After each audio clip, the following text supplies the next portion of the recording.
ఇది అరాచకం అసలు. చివరి వరకు వీడియో ఎక్కడ స్కిప్ చేయకుండా చూడండి. మొత్తం చూసిన తర్వాత మీరైతే మాత్రం జస్ట్ లుకింగ్ లైక్ ఏ వావ్ కంటే కూడా ఇంకా పెద్ద పదం ఏదైనా ఉంది అంటే అది ఖచ్చితంగా వాడతారు. అలాగే కొత్తగా చూస్తే కనుక సబ్స్క్రైబ్ చేయండి. వీడియోలోకి వెళ్ళిపోదాం పదండి. ఏమన్నా సీనా అసలు. నిజంగా రిలీజ్ చేసింది అమితాబ్ బచ్చన్ గారి చిన్న ఇంట్రడక్షన్ అయినప్పటికీ కూడా సినిమా మొత్తాన్ని మలుపు తిప్పే సీన్ టైప్లో అయితే ఉందన్నమాట. అందులోనూ మనకి ఫస్టే చెప్పారు ఏంటి అంటే ఇంతకుముందు ద్వాపరయుగం టైం నుంచి మొత్తం అన్నీ చూపిస్తారు అని చెప్పి.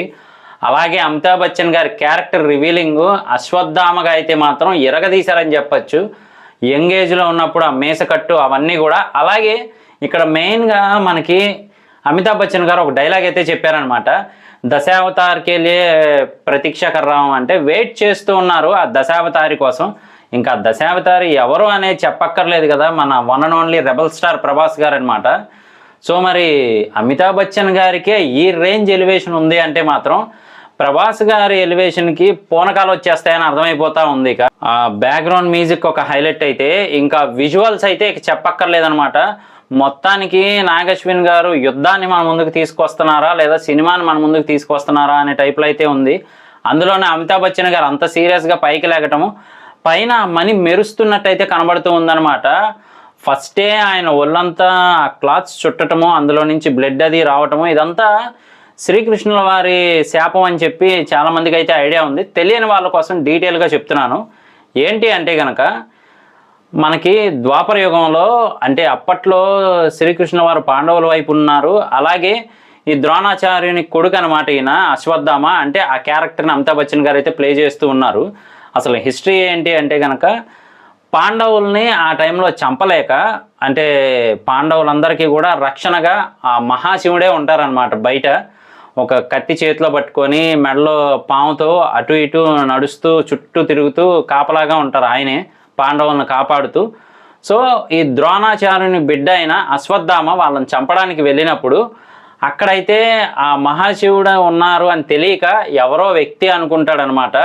ఈ అశ్వత్థామ మంచి హైట్లో ఒక పర్సన్ కాపలా కాస్తున్నాడు, అయినా మనం చంపేద్దామని చెప్పి అయితే బాణాలు వదలటం అవన్నీ చేస్తారు. ఎన్ని అస్త్రాలు వదిలినా ఆ అన్నిటినీ ఆకర్షించేస్తూ ఉంటారనమాట ఆయన. ఇంతకీ ఎవరు ఏంటి అంటే కనుక ఆయనే మహాశివుడు అని తెలుస్తుంది.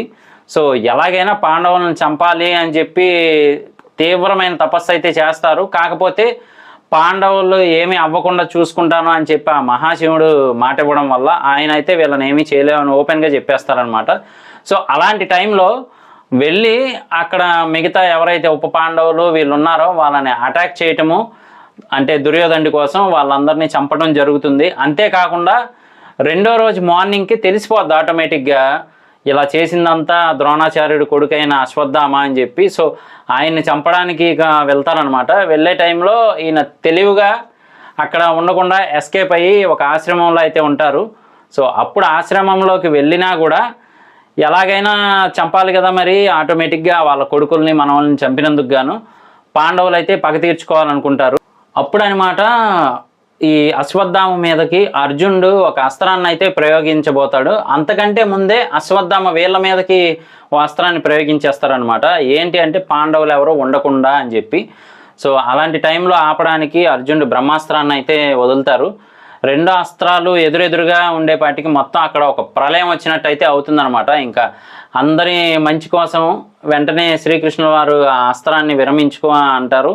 సో అర్జునుడు అయితే మొత్తానికి ఆ బ్రహ్మాస్త్రాన్ని దారి మళ్లించడం జరుగుతుంది. కానీ ఈ అశ్వత్థామ మాత్రం ఆ పగ తీర్చుకోవాలనుకున్నాడు కదా. సో అంతకు ముందే పాండవులు అందరూ నాశనం అవ్వాలి అనుకుంటూ మంత్రాన్ని అనుకుంటూనే అది వదలడం వల్ల వీళ్ళ మీదకి రాకుండా ఎవరైతే కడుపులో ఉన్నారో ఓ చిన్న బాబు కడుపులో ఉంటే ఆ బాబు మీదకైతే వచ్చేలా జరుగుతుంది. సో అప్పుడు నువ్వు ఇంకా మారవలే అని చెప్పి శ్రీకృష్ణుల వారు అయితే అశ్వత్థామకి ఏకంగా శాపాన్ని ఇస్తారనమాట. ఏంటి అంటే ఒళ్ళంతా పుండ్లతో రకరకాల రోగాలతో ఆ పుండ్లో నుంచి బ్లడ్ అదంతా వచ్చేలాగా అలా అయితే చేస్తారు. దాంతోపాటుగానే ఆయన తల మీద ఏదైతే మణి ఉంటుందో ఆ మణి ఉన్నంత వరకు ఆయన చనిపోవటం కానీ రోగాలు రావటం కానీ ఏమీ జరగకుండా ఉంటుందన్నమాట. సో అందుకని ఆ మణిని మొత్తానికి తీసేసి పాండవులకు అప్పగించడం జరుగుతుంది పురాణాల ప్రకారం. సో ఈ అశ్వత్థామ 3000 సంవత్సరాలు బతుకుతారు, అంటే బతకడం కూడా శాపంగా బతుకుతారు అని చెప్పి శ్రీకృష్ణుల వారు అంటారనమాట.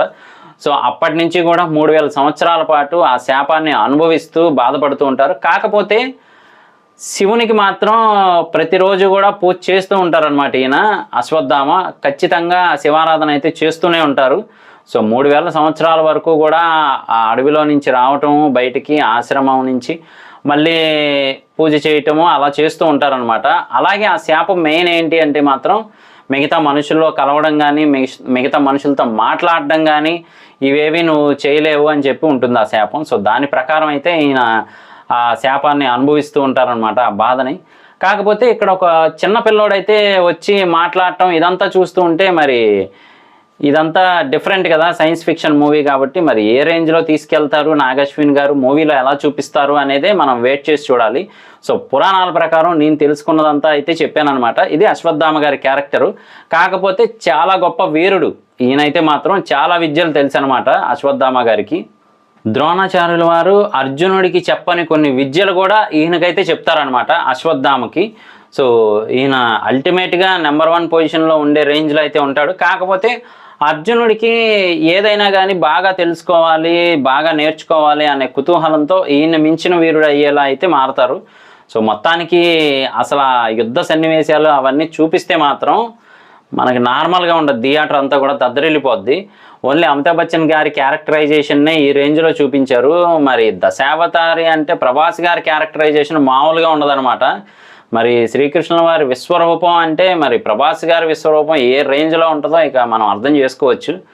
సో నాగ్ అశ్విన్ గారి ప్లానింగ్ కానీ, అలాగే వైజయంతి మూవీస్ వాళ్ళ భారీ బడ్జెట్ అంతా కూడా దీని మీద పెట్టడం కానీ నెక్స్ట్ లెవెల్ అని చెప్పచ్చు.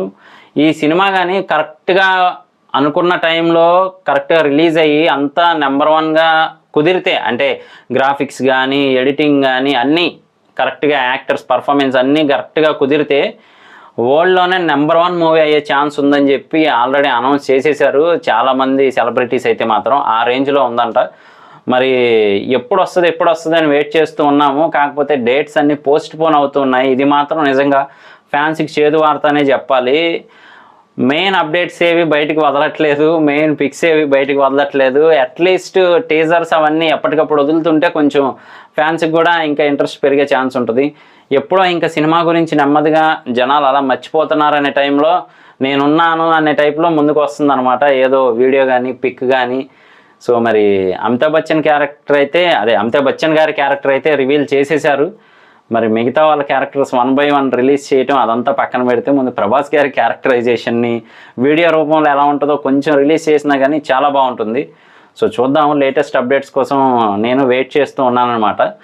సో మీకేమనిపించింది అనేది మిస్ అవ్వకుండా కింద అయితే కామెంట్ చేయండి ఖచ్చితంగా. అలాగే మరి మీరు ఎవరి క్యారెక్టరైజేషన్ కోసం వెయిట్ చేస్తూ ఉన్నారనేది కూడా కామెంట్ చేయండి. అంటే మనకి దిశా పటానీ గారు ఉన్నారు, దీపికా పదుకొనే గారు ఉన్నారు, ఇంకా చాలామంది యాక్టర్స్ అయితే ఉన్నారు. సో మరి వాళ్ళలో మీకు ఎవరి క్యారెక్టర్ గురించి తెలుసుకోవాలనుకుంటున్నారో కింద కామెంట్ అయితే చేయండి. అలాగే ఎప్పటికప్పుడు లేటెస్ట్ అప్డేట్స్ అయితే వస్తూ ఉంటాయి. ఈ మూవీ అనే కాదు, ఏ మూవీ గురించి అయినా కానీ మ్యాక్సిమం అప్డేట్స్ ప్రొవైడ్ చేస్తూనే ఉంటాం. మిస్ అవ్వకుండా ఉండాలంటే మన ఛానల్ వెంటనే సబ్స్క్రైబ్ చేసుకోండి. నేను మీ ప్రసాద్, మళ్ళీ నెక్స్ట్ వీడియోలో కలుస్తాను. Love you all.